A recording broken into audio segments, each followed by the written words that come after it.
thought you were so lucky because you were a star, but you cried, cried, cried in the lonely dark. And I'm sorry for what you went through. I always thought the lucky one was you, but the lucky one was me. I wanted to be you so bad. Your life looked like so much fun. The fashion lights and fancy things made it seem like you had won. But little did I know, you were crying all the time. You were hurting inside when everyone thought you were fine. I thought you were so lucky because you were a star, but you cried, cried, cried in the lonely dark. And I'm sorry for what you went through. I always thought the lucky one was you, but the lucky one was me. I know you made some mistakes, but we're all only human. You were judged for everything. They put the blame on you when you were pushed over the edge. It ain't right what they allege. I thought you were so lucky, but the lucky one was me. I thought you were so lucky because you were a star, but you cried, cried, cried in the lonely dark. And I'm sorry for what you went through. I always thought the lucky one was you, but the lucky one was me. Más como trabajo. Tenía que producir todos estos sermones, predicarlos el domingo, comenzar de nuevo el lunes, y debido a que no me había atrasado, yo le contaba todo lo que sabía y estaba corriendo como loco para mantenerme a flote, y era trabajo. Unos cuantos años atrás me desperté y me di cuenta de que no es una luna de miel y que no es trabajo, es una guerra. Estamos en una batalla, es una guerra, y eso es esencialmente lo que Pablo está diciendo aquí. Si, como Efesios 4:1 dice, estamos andando de una manera digna de la vocación con que fuimos llamados, si estamos caminando en humildad y unidad, no en la vanidad de nuestra mente como los gentiles, si estamos vistiéndonos del nuevo hombre, si estamos caminando en amor, no en lujuria, si estamos andando en la luz, no en tinieblas, si estamos caminando en sabiduría, no en locura, no en insensatez, si no estamos embriagándonos con vino, sino siendo llenos del Espíritu, si no estamos cantando las canciones del mundo, sino salmos, himnos y cánticos espirituales, y si en lugar de ser orgullosos e individualistas, nos estamos sometiendo los unos a otros, y si estamos sometiéndonos como esposas a los maridos como al Señor, y si los maridos están amando a sus mujeres como Cristo amó a la iglesia, y si los hijos están obedeciendo a sus padres, y los padres están creando a sus hijos en la disciplina y amonestación del Señor, y si los empleados y jefes tienen las relaciones correctas bíblicamente y con un impacto lleno del Espíritu, entonces créanme, vamos a ir en contra del sistema, vamos a ir en contra del mundo. Y eso es exactamente lo que está pasando en nuestra sociedad. Recibí una llamada telefónica esta semana de la red CBS. Querían que yo viniera para que estuviera ahí una hora y debatiera a una feminista mujer de la Organización Nacional de las Mujeres. Estamos llegando a ser conocidos por todo el mundo, no siempre por las cosas que creemos, sino por las cosas que la gente cree que creemos. He recibido recortes casi de alguien diariamente en el país que ha tomado un artículo de nuestra iglesia representando de manera equivocada en dónde estamos o lo que estamos tratando de decir a un grado u otro, y están muy preocupados por el hecho de que si me he vuelto loco. Pero el punto que quiero presentarles es que hemos comenzado a ser firmes en contra de algunas cosas en el mundo. Siempre hemos hecho esto, nada más que nuestro tamaño, nuestro impacto y la gran bendición de Dios ha hecho que todo esto sea algo que el mundo ya no puede ignorar. Y entonces estamos comenzando a hacer olas en el mundo, y es algo emocionante, pero créame, cuando Dios comienza a bendecir una iglesia, Satanás comienza a atacar a la misma iglesia, y si usted cree que ha comenzado a asistir a Grace simplemente para que pueda establecer aquí su pequeño nido, aquí en la esquina, en algún punto y realmente estar cómodo, está mal. Creo que estamos a punto de ser probados, quizás de maneras en las que nunca antes hemos sido probados. La Biblia habla del creyente como un soldado, y creo que es correcto, y Pablo le dijo a Timoteo, como soldado, soporta las aflicciones, y eso significa sufre con. Y realmente pienso que debido al hecho de que Dios nos ha bendecido, Él demanda mucho de nosotros.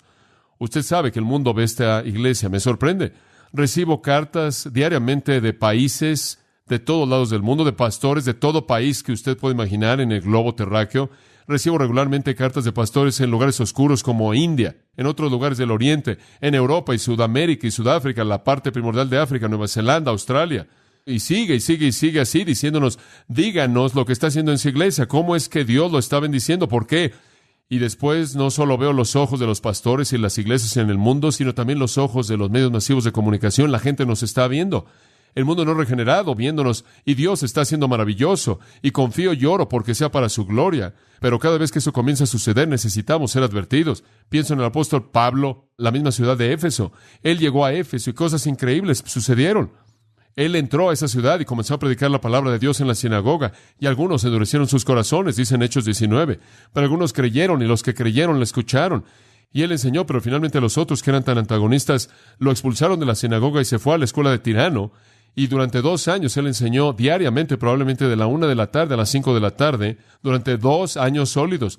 Y dice que grandes cosas sucedieron. Milagros eran llevados a cabo por las manos del apóstol Pablo. La gente que estaba involucrada en cosas increíbles de adoración mágica comenzaron a quemar sus libros de magia. Hubo un tumulto, y los que vendían sus pequeños dioses de plata, que eran parte del comercio, se dieron cuenta de que ya no lo podían hacer. La gente realmente se estaba volviendo iconoclasta. Estaban destrozando sus pequeños ídolos, y la ciudad estaba en una turbulencia increíble. Y dice en Hechos 19, y la palabra de Dios crecía poderosamente y prevalecía.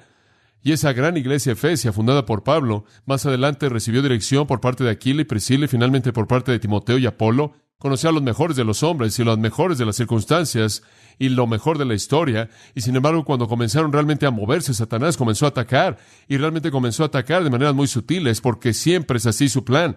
Y sabe una cosa, yo creo en Efesios 3:20, y aquel que es poderoso para hacer todas las cosas mucho más abundantemente de lo que podemos pedir o pensar, según el poder que actúa en nosotros, Él sea la gloria en la iglesia. Yo creo que Él quiere gloria en su iglesia, y creo que Él recibe esa gloria al permitir que la iglesia, mediante su poder, haga cosas más allá de lo que podemos llegar a soñar. Y yo creo que Dios quiere hacer muchas cosas más allá de donde estamos ahora. Creo que tan solo comenzamos a ver lo que Dios hará y hace cuando un grupo de personas está totalmente comprometido a andar de una manera digna, como debe vivir, cuando un grupo de personas está totalmente comprometido con vivir el tipo de vida que Efesios 4, 5 y 6 llama.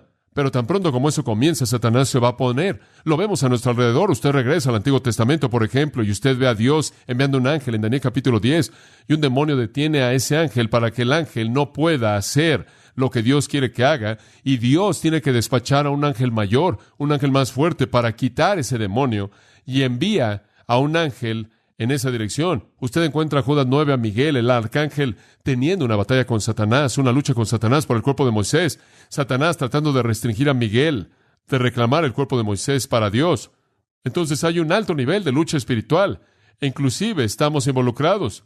Efesios 6:12, porque no tenemos lucha contra sangre y carne, sino contra los principados y potestades, contra los gobernadores de las tinieblas de este mundo, contra huestes espirituales de maldad en los lugares celestiales.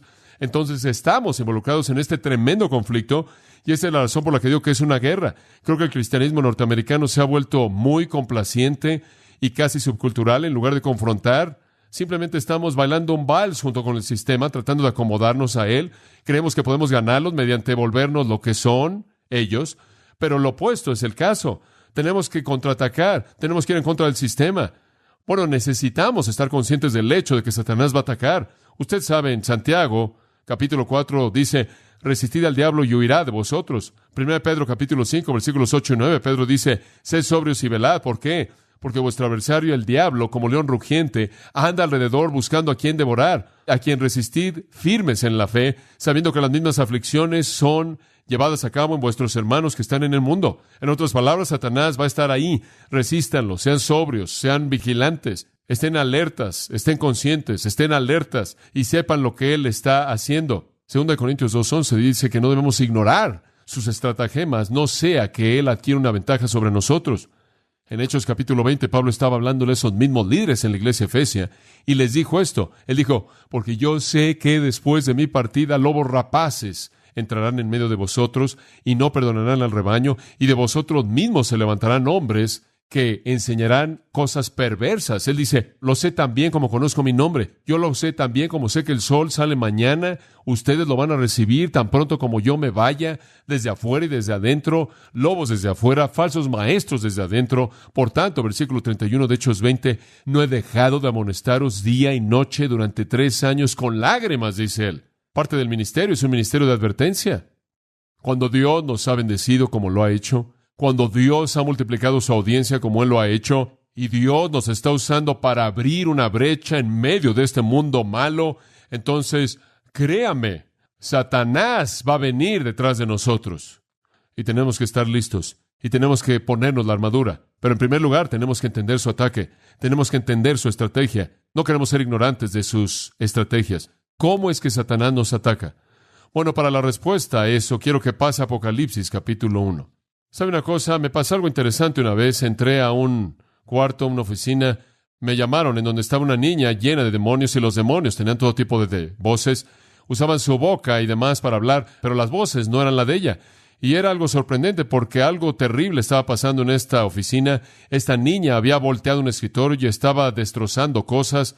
Y cuando entré en la puerta, de pronto ella le pegó a la silla y simplemente me vio aterrada. Y en una voz que no era de ella, porque yo conocía la voz de ella, la voz dijo, sáquenlo.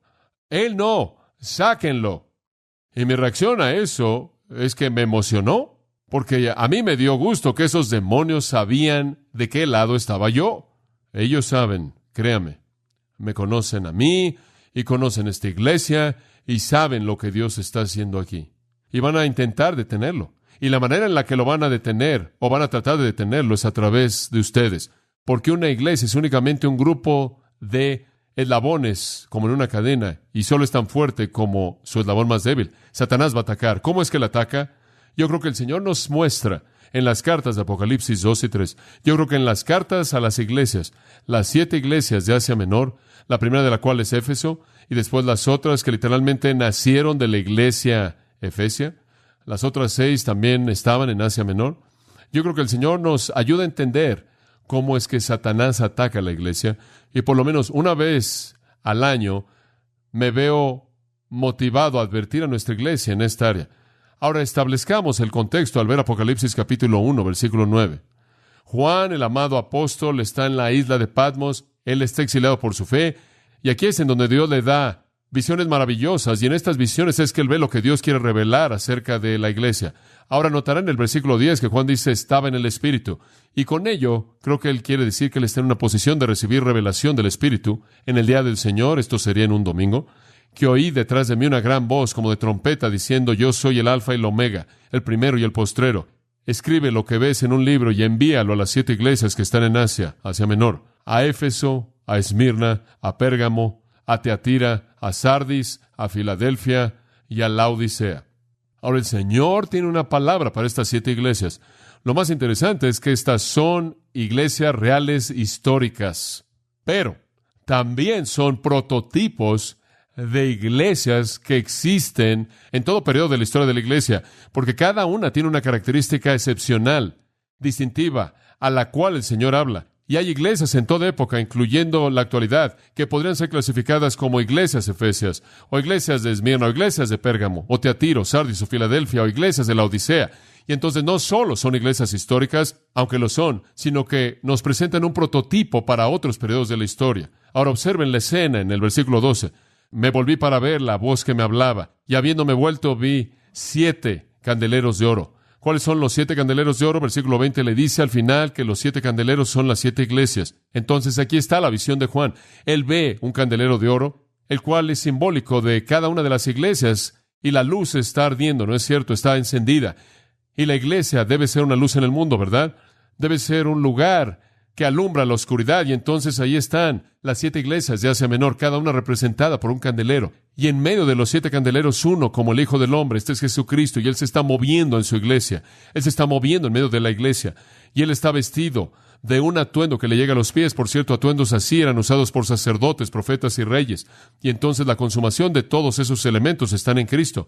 Él estaba ceñido en la parte del medio de su cuerpo con un cinto de oro. Su cabeza y su cabello eran blancos como la lana y blancos como la nieve, hablando de su santidad y su pureza, y sus ojos eran como llama de fuego, escudriñando y penetrando. Entonces aquí el Señor, y lo vemos en su atuendo real, sacerdotal, profético, y lo vemos de blanco, de tal manera que simboliza pureza, y sus ojos después están escudriñando, penetrando, conforme Él evaluó a la iglesia, y sus pies eran como bronce bruñido, como en un horno. ¿Por qué? Porque Él tiene que juzgar a su iglesia algunas veces. Pedro inclusive lo dijo. El juicio debe comenzar en la casa de Dios.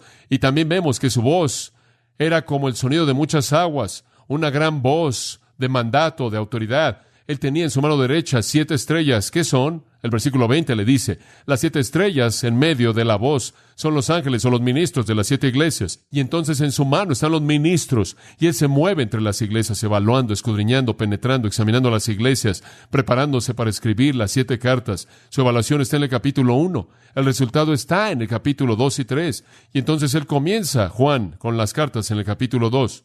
¿Y qué le dice el Señor a estas iglesias? Bueno, amados, permítame decirle, estas son cartas absolutamente increíbles. 7. 5 de ellas, escuche, son advertencias. A 2 de las iglesias no hay advertencia. A la iglesia en Esmirna y Filadelfia, aparentemente no necesitaba advertirle nada. La iglesia en Esmirna era la iglesia perseguida. La iglesia en Filadelfia era la iglesia evangelizadora agresiva que ganaba almas. Me parece que esas 2 cosas son preservadores maravillosos. Cuando una iglesia es perseguida, tiende a mantener su pureza, porque toda la impureza sale. Usted no sabe identificar cuando usted va a ser perseguido, a menos de que esté tomando las cosas en serio, ¿no es cierto? Entonces la persecución tiene una especie de efecto purificador, y así el evangelismo también, porque mientras que su corazón esté dirigido al mundo y mientras que usted esté alcanzando de manera agresiva a los perdidos, usted tiende a ir hacia afuera en lugar de ir hacia adentro. Y la iglesia Filadelfia, la iglesia con la puerta abierta, era una iglesia bendecida, y la iglesia Esmirna, la iglesia que estaba recibiendo el fuego de la oposición, era una iglesia bendecida, pero las otras 5 necesitaban de manera profunda advertencias. Y hay una progresión en las 5 advertencias. Comienzan en lo que parece ser una situación muy, muy ligera y se vuelve tan opresiva al grado que finalmente se vuelve apóstata y una iglesia que ya no es iglesia en absoluto. Hay un elemento descendiente que hemos visto suceder en muchas iglesias a lo largo de la historia. Conforme veo Grace Church y leo esas 5 advertencias que leí esta semana, estoy muy consciente que lo mismo podría pasarnos. Lo mismo que le ha pasado a miles y miles y miles de iglesias alrededor del mundo. Usted comienza también. Usted comienza como la iglesia Efesia y el descenso entra y pronto ya no queda nada. He estado en auditorios en este país que tienen capacidad para 4,000 personas y en un domingo por la mañana hay 150 liberales ahí en el frente y eso es todo. He visto eso. He visto a Dios escribiendo Icabod en muchas cosas y en muchas iglesias, pero no quiero que eso pase. Estamos hablando de construir un balcón aquí. Acabamos de añadir 200 asientos en la parte de atrás porque la ciudad nos dio permiso. Y después estamos hablando de un balcón y un edificio de educación y todas estas cosas, y me emociona eso. Pero solo sé que cuando ese balcón esté ahí, va a estar ocupado por personas que van a oír la palabra de Dios. Y ese edificio va a ser ocupado por niños y jóvenes y adultos que van a amar al Señor Jesucristo con todo su corazón, mente, alma y fuerzas. De otra manera, no estoy interesado. Y quiero hacer eso, y quiero advertirle, porque creo que a Satanás le gustaría convertir este lugar en un edificio enorme, sin nada más que rocas. Entonces, ¿de qué necesitamos ser advertidos? Veamos, en primer lugar, lo que golpeó a la iglesia en Éfeso. Dejaron su primer amor. Dejaron su primer amor. Esto es suficiente simplemente para tener un mensaje acerca de esto. Observa el versículo 1. Escribe al ángel de la iglesia en Éfeso, el que tiene las 7 estrellas en su diestra, el que anda en medio de los 7 candeleros. Este es el Hijo del Hombre, este es Jesucristo escribiéndolo a su propia iglesia. Esta no es la opinión de alguien, este es Cristo. Y Él les dice en el versículo 2, yo conozco tus obras. Y digo, la historia en Éfeso fue fabulosa, fue una increíble historia ahí, cómo ellos literalmente habían volteado una ciudad y hecho que entraran a la confusión y el caos. Habían volteado de cabeza un sistema de religión. Ese pequeño grupo de creyentes que comenzó en medio, por así decirlo, como una isla de pureza en un mar de impiedad, habían podido infiltrar y purificar partes de la ciudad a tal grado que detuvieron algunos de los sistemas más complejos de religión en ese entonces. Ese pequeño grupo de personas tuvieron un comienzo increíble. ¿Y quién podría pensar en una mejor manera de comenzar que con Pablo? ¿Y quién podría pensar en pastores más maravillosos como Apolo, quien fue el proclamador más grande de la palabra de Dios, con una capacidad oratórica quizás mayor del que jamás vivió, y mejor que Timoteo, quien fue alguien que les enseñaría las mismas cosas de la misma manera en la que Pablo les enseñó? Tuvieron esas personas como líderes. Eran una iglesia que trabajaba. Conozco tus copos, él dice, tu trabajo duro al punto de sudar. Realmente te esfuerzas, estás involucrado, tu labor, tu paciencia, tienes upomone, puedes soportar los tiempos difíciles. Y hombre, estar en Éfeso no fue un lugar fácil. El centro de la adoración de Diana, una de las 7 maravillas del mundo. El templo era un desastre increíble.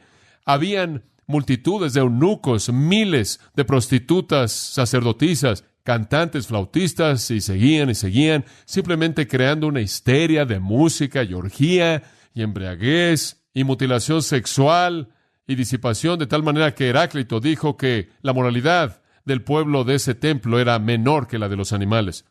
La predicación de Pablo había afectado todo eso al grado que las ventas de ídolos decrecieron, y esto dio lugar a una manifestación. Era una iglesia tremenda. Tuvieron una perseverancia en medio de un lugar difícil, realmente duro. Y él dice, no solo eso, pero que no puedes tolerar a los que son malos. Tú enfrentas el pecado, tú no toleras el pecado por un momento. Cuando alguien viene y están cometiendo maldad, tú enfrentas eso. Ustedes son intolerantes de pecadores. Observen el versículo 6. Pero tienes esto, que aborreces las obras de los nicolaítas.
secrets that only we know. Feel the glow in your presence, time moves slow. Touch my soul, your love's the fire that makes me whole. Let it shows, together let our true selves unfold. Unhallowed, every whisper of our story told. In your eyes, my heart's been sold.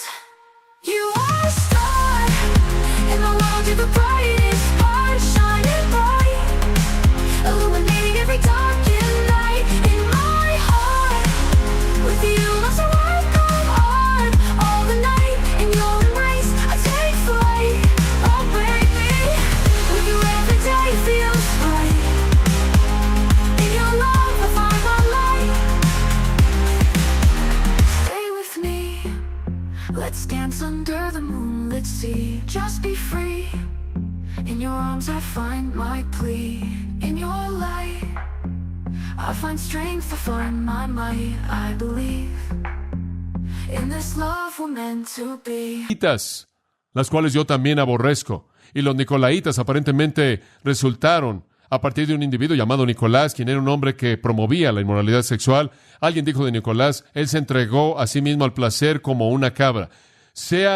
Fuera lo que fuera, y realmente no estamos seguros, parece haber venido de eso. Sabemos que tiene que ver con un tipo de conducta de lujuria inmoral, malo, de fornicación, y él dice, ustedes odian eso, ustedes tienen obras, están trabajando, son pacientes, no toleran el pecado. Y el versículo 2 dice, inclusive prueban aquellos que dicen que son apóstoles y no lo son. En otras palabras, enfrentan a los falsos maestros, tienen un estándar bíblico, tienen una declaración de fe, tienen una teología y evalúan a los hombres con ella.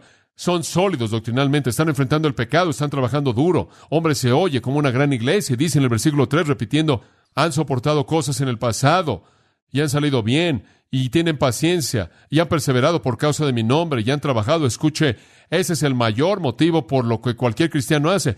Por mi causa. La gloria de Dios era su motivo, el motivo más elevado en todo el universo. Inclusive tuvieron el motivo correcto ustedes. Estaban sirviendo mi gloria, mi nombre, y laboraron y no desmayaron. ¡Qué gran iglesia! Doctrinalmente sólida, ocupados, desenmascarando a los falsos maestros, disciplinando a los que estaban pecando. Realmente eran una iglesia completa, pero tuvieron una falla fatal. Y usted regresa al versículo 14 del capítulo 1, y usted ve que los ojos de Cristo son como llama de fuego, escudriñan y penetran, y los ojos penetrantes escudriñadores de Jesucristo encontraron una falla fatal en el versículo 4. Pero tengo contra ti que has dejado tu primer amor. Esta es la iglesia en donde el amor murió. Ortodoxia, actividad, sin amor. Cuando lo leyeron, debió haberles sacudido como un relámpago, porque nadie cree que ama a Dios tanto como los ortodoxos, los fundamentales, los evangélicos. Sin embargo, su definición del amor no era la de Dios. Perdieron lo elemental que Jesús le dijo a Pedro 3 veces. Pedro, antes de que te pida que alimentes a mis abejas, tengo que preguntarte algo más. Pedro, ¿me amas? Pedro, ¿me amas? Pedro, ¿me amas? Si dice sí, entonces alimenta a mis ovejas. ¿Por qué? Porque no puede usted ser eficaz para Dios fuera de amar al Señor con todo su corazón, mente, alma y fuerzas. Y sabe una cosa, puedo ver este problema potencial en Grace Church. Tenemos tanto, estamos tan involucrados en tanto, que se vuelve tan fácil para nosotros quitar nuestro enfoque de la personalidad de Jesucristo. Perdemos el amor y de pronto estamos satisfechos con la actividad. Así no debe ser. Esta es una de las más grandes iglesias en toda la historia. Sin embargo, los ojos penetrantes del Señor hallaron esta falla fatal. Habían convertido sus corazones ardientes por ortodoxia fría. Se estaban volviendo aquellos que simplemente cumplían con un ministerio muy bíblico. Simplemente no había ninguna pasión ahí. Y quiero advertirle acerca de eso y advierto a mi propio corazón, desde los ancianos hasta el personal pastoral, hasta aquellos que nos están visitando. Si llegamos al lugar en donde lo que hacemos es una presentación de ortodoxia sin amor, ese es el paso 1 y Satanás ha entrado. Y usted ni siquiera quiere saber cuál es el resto de los pasos, pero van a saberlo. Cuando usted llega al punto en el que la luna de miel termina y usted no hace lo que hace a partir de un amor abrumador hacia Jesucristo, usted está en problemas serios. Observe su propia vida. ¿Acaso el entusiasmo por Cristo está ahí o se ha ido la emoción? ¿Es una descripción apropiada de su vida cristiana el decir, bueno, nada más lo hago por hacerlo? No tengo el mismo amor que solía tener. Si usted ama algo en este mundo más de lo que ama Jesucristo, usted ha perdido su primer amor. A usted mismo, su familia, su recreación, su dinero, el éxito, lo que sea, lo ha perdido. Si la luna de miel se acabó en su vida como terminó en Éfeso, estamos en problemas serios, problemas serios. Si usted está sirviendo al Señor Jesucristo en esta iglesia como un desempeño, como una actuación ortodoxa en lugar de que sea una pasión de amor hacia Él, entonces usted lo ha perdido. Usted lo ha perdido en su totalidad. Dice usted, bueno, ¿qué hago si me siento así? Versículo 5, 3 cosas. Acuérdese. Es sorprendente. El desvío espiritual normalmente viene por olvidar. El desvío espiritual normalmente viene por olvidar. Y entonces él dice, acuérdate.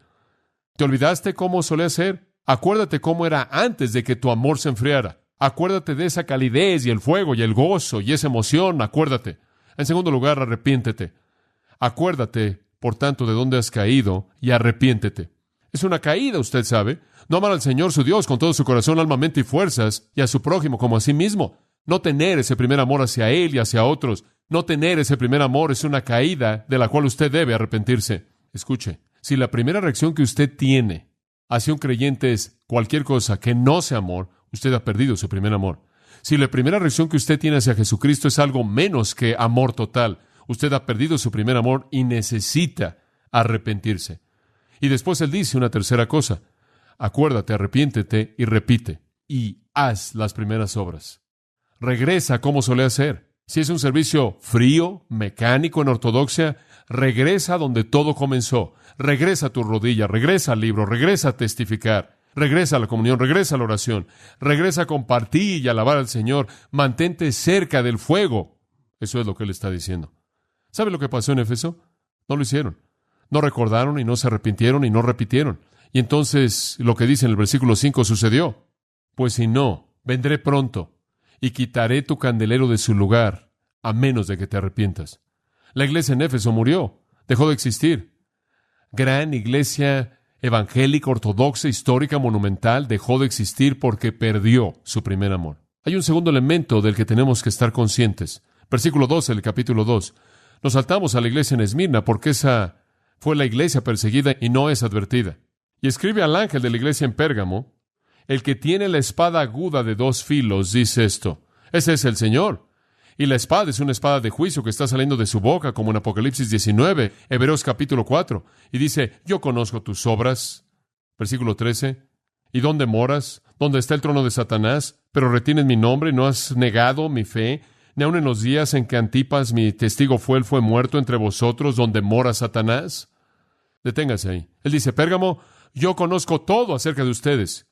Mis ojos que todo lo escudriñan y lo buscan, revelan todas estas cosas. Yo conozco sus obras, yo sé que están involucrados, yo sé que están activos, yo sé que algo está pasando, y yo sé que ustedes están donde está el trono de Satanás.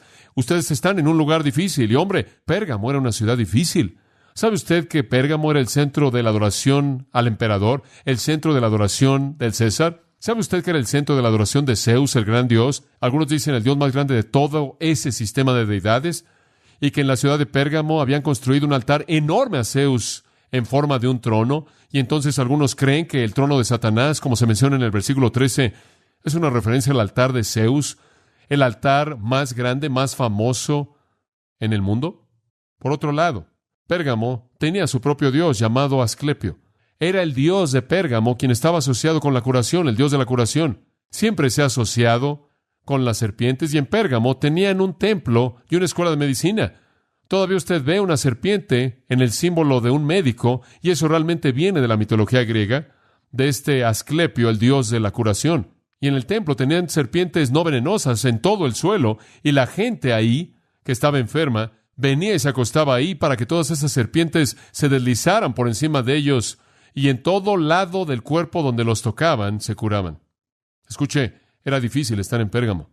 Era difícil ser un pequeño grupo de cristianos en medio de una sociedad pagana terrible. Entonces él dice, sé dónde moras, dónde está el trono de Satanás, y sé que te aferras a mi nombre y no han negado la fe, hasta el punto de que algunos de ustedes han muerto, específicamente un querido hermano Antipas, cuya vida fue quitada en ese lugar en donde Satanás mora. Hombre, usted sabe que es difícil, pero permítame decirle algo. Vivir en una ciudad difícil, estar en un ambiente difícil, enfrentar una situación difícil del mundo y nombrar el nombre de Jesucristo, escuche, no hay razón para rebajar los estándares inclusive en ese entonces. Eso no los cambia, inclusive entonces son lo mismo.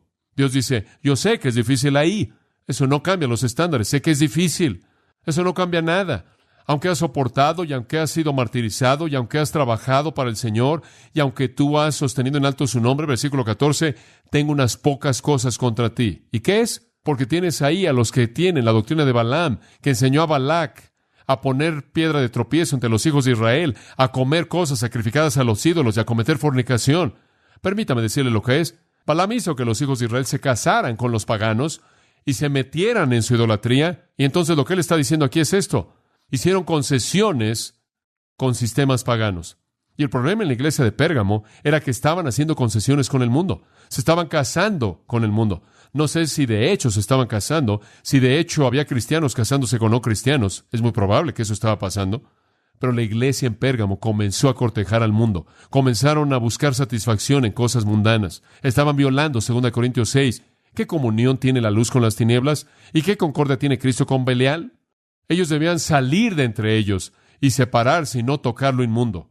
Pero eran la iglesia mundana. Habían dejado que el mundo entrara. Estaban haciendo lo que el mundo quería que ellos hicieran. Estaban cobijando al mundo. Me es sorprendente. Y le he estado diciendo esto ahora durante meses. Me es sorprendente ver cómo la iglesia de Cristo en Norteamérica en la actualidad están buscando quedar bien con el mundo. Y lo hacen en tantas diferentes maneras. Si la manera de pensar del mundo de la familia cambia, la iglesia se acomoda a eso. Si la manera de pensar del mundo acerca de la mujer cambia, la iglesia se acomoda. Si la manera de pensar del mundo del homosexual cambia, la iglesia se acomoda. Y seguimos al mundo en todo lo que hace. Queremos identificarnos con él, nos sacude. Es simplemente algo que nos aterra. Nos conmociona. La iglesia se vuelve materialista porque el mundo es materialista. La iglesia se preocupa con el entretenimiento porque el mundo está preocupado con el entretenimiento. Y simplemente para darle una ilustración de eso, algo que estaba leyendo esta semana, ¿sabe usted que en los últimos 10 años, mientras que ha habido un incremento constante en el número de personas que han nacido de nuevo, ha habido un declive correspondiente constante en el número de miembros de iglesias? Porque estas personas no están asistiendo a iglesias.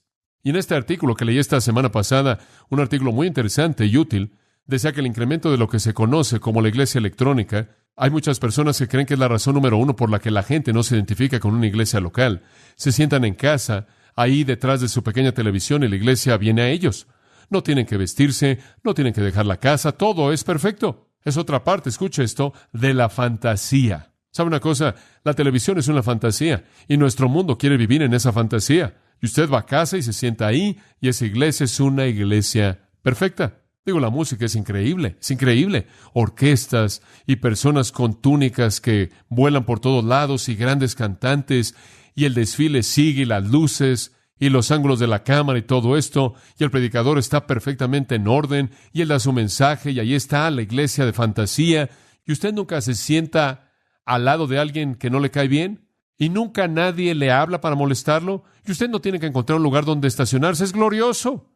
Y usted simplemente envía un poco de dinero de conciencia de vez en cuando, y le dicen que usted está ganando al mundo por hacer eso, y le envían algo que puede usted colocar en su pared para probar lo sacrificial que usted es. Realmente es algo triste. ¿Y sabe lo que sucede? Un escritor dijo que la iglesia electrónica es construida sobre el entretenimiento, y la iglesia electrónica cultiva las cosas mismas en el mundo que la iglesia siempre ha condenado.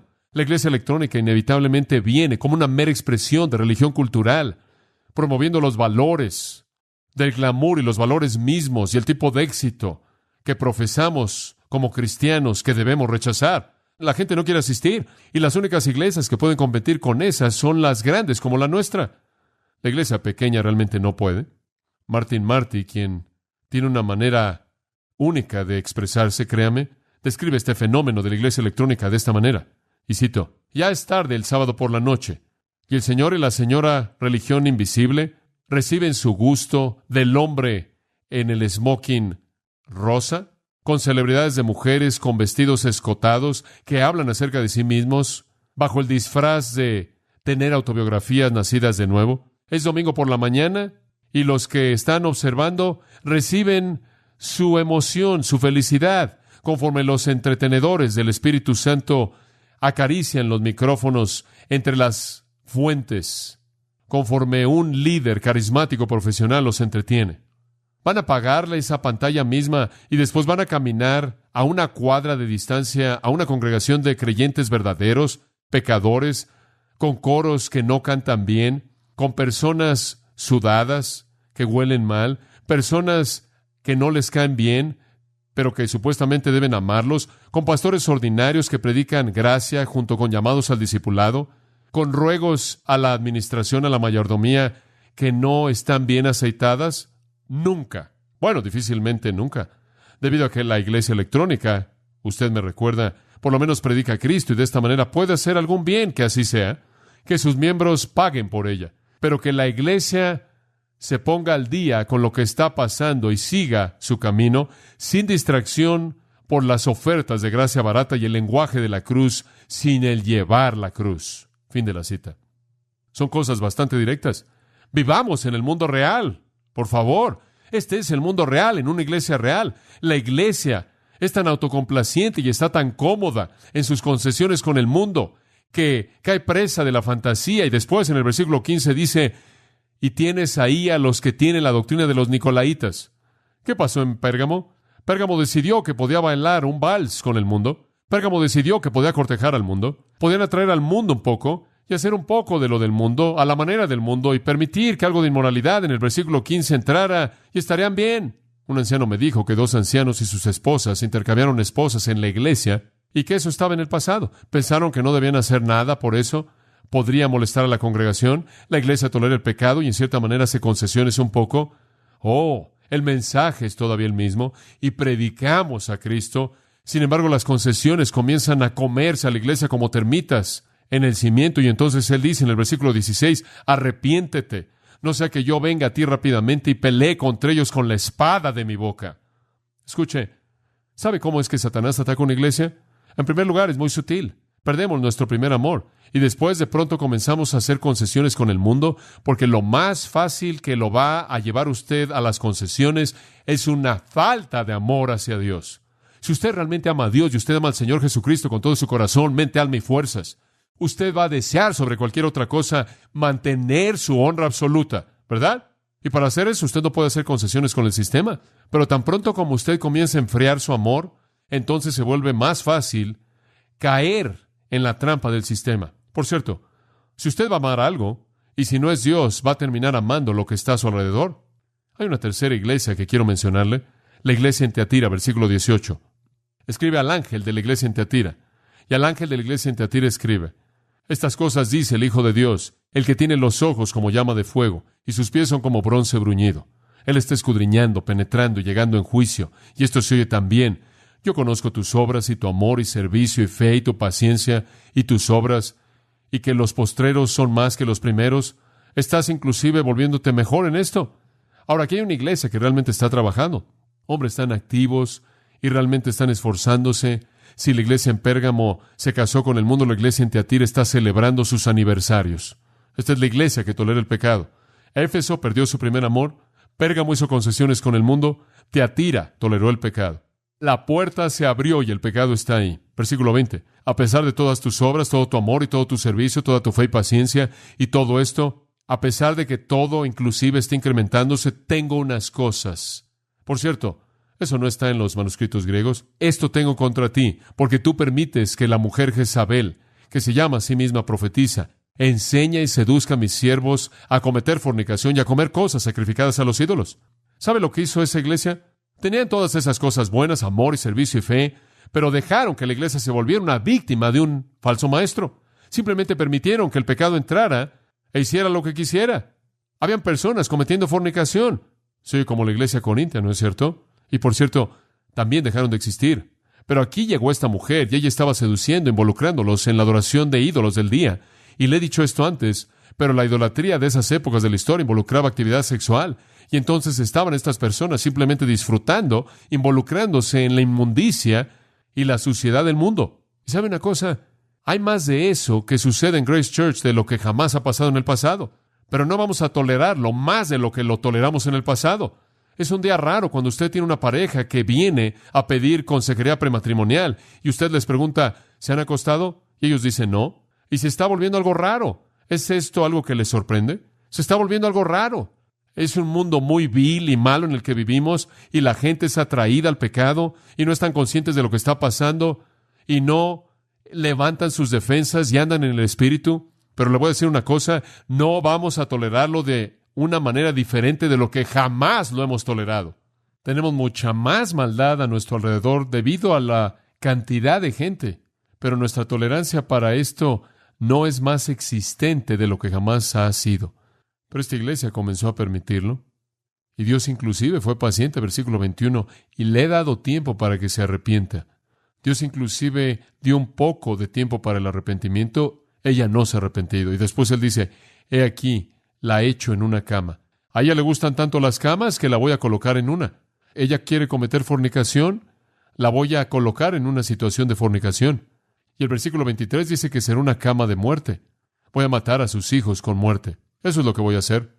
Hayan sido quienes hayan sido las personas que escucharon a esta Jezabel, son designadas como sus hijos, y él dice, voy a matar a sus hijos con muerte. Va a ser una cama de muerte. Los voy a colocar en la cama, en una cama de muerte. Y las iglesias verán y dirán, yo soy el que escudriña las mentes y los corazones, y daré a cada uno según sus obras. Escuche, el Señor juzgará esta iglesia, amados. ¿No cree usted que puede ser un creyente y salirse y deshacerse de Dios en su disciplina? En absoluto. La cama de vicio va a ser intercambiada por una cama de muerte. Debido a que han cometido adulterio, versículo 22 dice, ¿por qué? Porque el creyente está casado con Cristo. Y estar jugando con los ídolos y la actividad sexual es una forma de adulterio. Y quiero decirle, le dice a la iglesia que tolera el pecado, más vale que te arrepientas, más vale que des la vuelta. Y si no te arrepientes, al final del versículo 22, te mataré con muerte. Ahora, para aquellos de ustedes que no están involucrados, en el versículo 24 él dice, no voy a poner ninguna otra carga sobre ustedes, simplemente aférrense a lo que tienen hasta que yo llegue ahí, pero aquellos que son malos, voy a traer un juicio. Aquí está la iglesia que tolera el pecado. Amados, hay tantas iglesias que hacen esto, simplemente no quieren enfrentar el pecado, simplemente no quieren confrontar a nadie. Dicen, ¿quieres decirme que disciplinas a la gente en tu iglesia? Lo hacemos, porque la Biblia dice que lo debemos hacer. O no queremos meternos en nada de eso, porque podríamos, y están tolerando el pecado, haciendo concesiones con el mundo, y simplemente desciende. Usted comienza con una pérdida de amor, y después, poco después, cuando usted ya no ama al Señor, está dispuesto a hacer concesiones. Usted hace un poco de concesiones y poco después su concesión se convierte en una tolerancia y el pecado inunda la iglesia y usted va de ese tipo de situación en Tiatira al siguiente capítulo. Versículo 1, usted está en la iglesia de Sardis y esta es una iglesia que está contenta con los programas. De pronto la vida ya no está ahí. Una iglesia que tolera el pecado se convierte en una iglesia degenerada, muerta. Y él dice, conozco tus obras, versículo 1, que tienes un nombre de que estás vivo, pero estás muerto. Una iglesia muerta, un cadáver. ¿Sabe usted que Sardis fue una de las más grandes ciudades en el mundo antiguo? De hecho, su rey más grande se llamaba Croeso. Y cuando queremos decir que alguien es realmente rico, decimos que es tan rico como Croeso. Esa ciudad literalmente era sinónima de riqueza. Esa ciudad dejó de existir, esa iglesia dejó de existir. La iglesia, debido a que era una iglesia degenerada, muerta, simplemente había unas cuantas cosas ahí. Versículo 2, vela, fortalece las cosas que quedan, que están a punto de morir. Estaban o muertos o listos para morir. Lo único que les quedaba era la forma, como la rima de un marinero antiguo, cadáveres que están a cargo de el barco. Hombres muertos jalan los remos y hombres muertos son los que giran el timón. Esto estaba funcionando, nada más que todo el mundo estaba muerto. Esto es cuando la iglesia se vuelve un grupo de actividades, una serie o programas. Usted tiene sus clases y tiene sus pequeños grupos y tiene sus actividades para los niños y para los jóvenes y para los adultos y todo el mundo está muy ocupado. Y la flota está marchando y la gente está viniendo, nada más que no hay vida ahí. Dios no está ahí. Y Kabod está escrito. La gloria ha partido. Y la secuencia es fácil de ver. Usted pierde su primer amor. Una pérdida de ese primer amor consumidor, apasionado. Y usted comienza a hacer concesiones con el mundo. Usted hace concesiones con el mundo y el pecado entra. Y usted comienza a ceder al pecado y a tolerarlo. Y cuando el pecado se apodera de manera total de la iglesia, entonces la vida espiritual es sofocada. Y lo que usted tiene es una iglesia muerta. Como Sansón. Usted está moviéndose, nada más que no tiene nada de fortaleza. Usted es una víctima. Y entonces él dice en el versículo 3, acuérdate, por tanto, de lo que has recibido y oído, y aférrate, y arrepiéntete. Si por lo tanto tú no velas, vendré sobre ti como ladrón en la noche, y no sabrás a qué hora vendré sobre ti. Oh, él dice, hay unos cuantos nombres en Sardis que no han contaminado sus atuendos, y van a caminar conmigo en blanco porque son dignos. Todavía había unos pocos. Esta iglesia apenas estaba sobreviviendo. Unas cuantas cosas que están muriendo y unas cuantas cosas que quedan. Comenzó en Éfeso, una iglesia tremenda. Comenzó a perder su primer amor. Y ahora hemos descendido. Unos cuantos quedan, y así es la espiral descendiente. Unos cuantos quedan, cuyas vestimentas son blancas, unos cuantos. ¿Sabe cuál es el siguiente paso? El siguiente paso en el descenso de la iglesia viene conforme Satanás ataca en su golpe final, en el versículo 14 del capítulo 3, la iglesia de la Odisea. Nuestro Señor advierte a la iglesia que deja su primer amor, la iglesia que hace concesiones con el mundo, la iglesia que tolera el pecado, la iglesia que está satisfecha con sus formas y sus rituales y su organización y sus programas. Y finalmente, Él advierte a la iglesia que es la iglesia apóstata, la iglesia que ya no es iglesia en absoluto, la Odisea. Al ángel de la iglesia que está en la Odisea escribe, esto dice el amén, el fiel, el testigo verdadero, el principio de la creación de Dios. Yo conozco tus obras, que tú no eres ni frío ni caliente. Preferiría que fueras frío o caliente. Y lo que nuestro Señor quiere decir aquí es, frío quiere decir indiferente al Evangelio, no salvo y no interesado, simplemente ni siquiera preocupado. No hipócrita, no hay pretensión en absoluto, alguien no salvo, no se mueve, alguien que no está interesado. Preferiría que fueras así o que fueras caliente, un creyente salvo, redimido, pero no eres ni frío ni caliente, eres tibio y eso es lo peor de todo. Eso es jugar al cristianismo. Esa es la hipocresía que le causa náuseas a Cristo y Él dice, porque eres tibio y ni eres frío ni caliente, te vomitaré de mi boca. Al frío, Él le predica a través de sus mensajeros. Al caliente, Él lo abraza en su seno. Al tibio, Él lo vomita de su boca. Son hipócritas y esta es la iglesia hipócrita, la iglesia farsante, la iglesia que no es iglesia. Y este es el liberalismo en la actualidad. Esto es lo que tenemos en el mundo en la actualidad. Bajo la apariencia de cristianismo que niegan la Biblia, niega la deidad de Jesucristo, niega todas las grandes verdades de la fe cristiana y sin embargo dicen que son iglesias cristianas. Esta es la iglesia de los humanistas y cuando usted les pregunta, cuéntame de tu iglesia, dicen lo que no es. Bueno, estamos viendo la palabra de Dios prevalecer. Estamos viendo a personas redimidas, estamos viendo a Dios tocando vidas. No, dicen, yo soy rico y tengo mucho. Y no tengo necesidad de nada. Obsérvanos. Somos exitosos. Tenemos una gran organización y tenemos mucho dinero. Son las iglesias enormes alrededor del mundo, grandes denominaciones, sistemas religiosos masivos que se encuentran en esta categoría. Tienen todo el dinero y toda la apariencia, pero son apóstatas y serán vomitados de la boca del Señor. Él les dice en el versículo 17, no sabes que eres miserable, pobre, ciego y desnudo. Te aconsejo